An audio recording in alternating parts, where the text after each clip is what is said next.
everyone, time again for another Willie's Rambling and Pickup video. Well, been a couple weeks since I made one of these. I did find a few finds over the past couple weeks, nothing really major, not a whole lot. But first off, 2 weeks from the day, I'll be at the Game On Expo out in Mesa, Arizona. Yeah, can't wait. We're looking forward to going out there and hanging out with my buds John and SoCal from the ColecoVisions podcast. Besides that, there's a new retro box making its way around the Retro Junkies network right now. This one is a toy and game theme. So basically, the first box I did was all video games. So this box is games, toys, comics, books, all kinds of stuff. It's made it to its first stop, out to my buddy IC Robots, who does the Toys R Us report. He's found a few little treasures in the box that he's kept, and he's in the process of mailing it off to its next destination. So these little retro boxes are a lot of fun to do. They're pretty neat. But also, on the Kaboomcade front, the Kaboomcade is pretty much almost done. I had this commissioned to be built. My buddy Dwayne is making it for me. He built me my Arcade USA little miniature arcade machine. And my buddy SoCal Mike of Retro Magazine wanted a little arcade version of Kaboom. So I asked my buddy to build a little Kaboomcade that has Kaboom on it, other Atari games, has MAME on it. I think there's a Lynx emulator on there as well. Has some other stuff just besides Kaboom. But it's Kaboom themed. So it's pretty much done. Hoping to have it out at Game On Expo. I have my little Arcade USA machine at Game On Expo as well on the Retro Magazine table. So that's going to be pretty neat to see once he gets it fully finished and sent off to me. Now let's get to some of the stores I visited. I had to go down to Charlotte, North Carolina for a business meeting, so I visited a couple stores down there I like to hit. The first one I visited was Save Point Video Games. They're located on the northeastern side of Charlotte. Really great store. Has a lot of neat retro stuff in there. Also has some arcade games and pinball you can play as well. The other store I visited is down in Pineville, North Carolina, and it's called Retro Reboot. This store, I can't say enough about this store. It's really, really awesome. Besides having some retro video games in there, he also stocks vintage toys, retro toys and stuff. Star Wars, Transformers, G.I. Joe, all kinds of stuff in there, vintage toy-wise. It's a really cool store to check out. So if you're in the Pineville, North Carolina area sometime, which is south of Charlotte, check out this store. You won't be disappointed. I can't say enough about it. It's really awesome. And then this week, I had to make a trip out to Knoxville, Tennessee.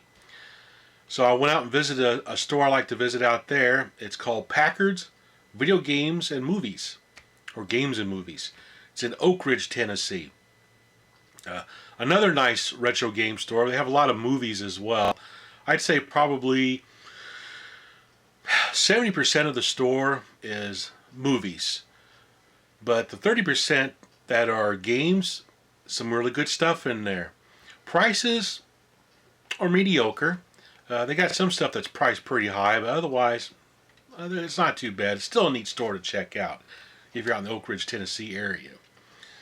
So that's pretty much the rambling stuff I have. Let's go ahead and go through the pickups. The first thing I picked up here, picked this up from my buddy Indie Soul from Stalking the Retro. Some time back I sent him Mule for the NES. Well, now I found him a box for his Mule game. So I'll get this sent off to him. Mule's an awesome game. I used to play this on the Atari 8-bit a lot. And the Nintendo NES version is really good. It's a really fun game to play. Next up for the pickups, I picked up Trevor McFur in the Crescent Galaxy. Neat little side-scrolling shoot-'em-up game. I can't play it worth a darn, but it's still kind of fun to play. Nothing really over the top or really spectacular about it. It's not really pushing the Jaguar hardware at all. But it's still a fun game to play. I like shoot 'em up games.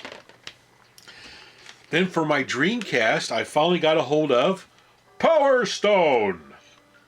Yeah, this game is awesome. I remember playing a demo of this game that came with the old Dreamcast magazine they used to publish when it first came out. I wish I still had those magazines. It's a cool fighting game where you can pick up objects in the environment and use them to fight. It's awesome. It's a really fun game to play if you like beat 'em up games, which I'm not really a big fan of beat 'em up games. But there's a few that I like. Like, for example, I love Soul Calibur on the Dreamcast. And this one's a lot of fun as well. It's definitely worth having on the Dreamcast. Then for my PlayStation 1, I picked up a couple games. The first one is called ODT Escape or Die Trying. Let me put it this way. The game looked a lot neater on the back cover and reading about it than it actually is. A little hard to control. It's kind of hard to explain. I don't really like this game too much, but it's only a couple bucks, so you can't complain about that. This will probably end up in the next retro box I do. I doubt if I'm going to keep this game. Then the next game I picked up, which you're going to laugh at this one, is, what's it say? E.T. the Extraterrestrial Interplanetary Mission. Elliot. Actually, it's not too bad. It has a neat training level. It goes around and shows you how to heal flowers and gather them up, and how to use different powers and telekinesis and a stun thing, all kinds of stuff. It's an interesting ET game. Of course, I really like the noise he makes when he collects a flower. He shows his arms swinging around and he goes, oh. Cracks me up. Oh. But we're going to cover this game on a future episode of Stalking the Retro, where we're talking about all the ET games from the Atari 2600, PlayStation. There's a few out there that they made. I think there's one on the Game Boy as well. So that's the main reason why I picked this up. It's research material. So don't know if it's going to stay in the collection or not. It may, because it's ET. I don't know. The decision has not been made yet. Then for my Atari Lynx, I picked up a couple things for it. I picked up Electro Cop. Really neat game. It's kind of like, I listened to Phil on the Atari 700 Game by Game podcast, and he was comparing Electro Cop like a futuristic version of Impossible Mission that's on that game. And yeah, it plays a lot like it. You got puzzles and things like that. It's actually a pretty good game on the Lynx. Hard as heck, but it's still a fun game. And then the next one I picked up from my Atari Lynx was Batman Returns, complete in the box. This is a pretty neat side-scrolling game where, of course, you play Batman. You beat up the bad guys. Again, I can't play it worth a darn, but it's a fun game. It's not bad. I almost kind of wish they made a RoboCop arcade game for the Lynx, because the gameplay mechanics kind of reminds me of that a little bit. But yeah, it's an awesome game. I've been slowly collecting stuff for my Lynx. I try to find stuff complete in the box to put up on my shelf. I made an exception with Electro Cop because I really wanted it. I may eventually find a box version, and I'll maybe put this in the retro box, or make it as a prize or something like that for one of the podcasts or something. I don't know. Anyway, one last thing I got a hold of.